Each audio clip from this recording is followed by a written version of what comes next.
आम्ही मात्र वरचे पैसे भरले, सगळ्यांना आपण कर्जमाफी देतो। ही कर्जमाफी पुढे जात असताना ज्या ज्या अडचणी येतील, ही कर्जमाफी जशी पुढे जाईल, आम्ही मात्र वरचे पैसे भरले तर 2 लाख रुपये त्याच्या खात्यामध्ये भरतो आणि तेही बाकी सगळे शेतकरी, मी एक्झॅक्ट आकडेवारी सभागृहात देईल, पण बहुतांश शेतकरी हे 2 लाखाच्या आतले शेतकरी आहेत आणि त्यांना सगळ्यांना आपण कर्जमाफी देतो।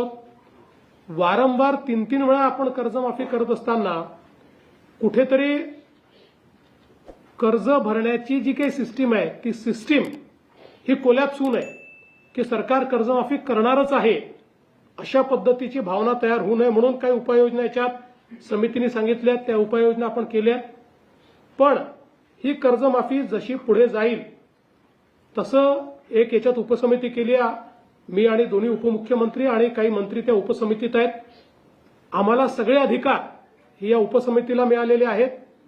या उपसमितीच्या माध्यमातून ही कर्जमाफी पुढे जात असताना ज्या ज्या अडचणी येतील किंवा जिथे कुठे असं वाटतंय की शेतकऱ्यावर अन्याय होतोय किंवा काही बदल करण्याची आवश्यकता आहे, ते सगळे अधिकार आम्हाला दिलेले आहेत। त्यानुसार त्या त्यावेळी योग्य निर्णय हे आम्ही निश्चितपणे त्या ठिकाणी घेऊ।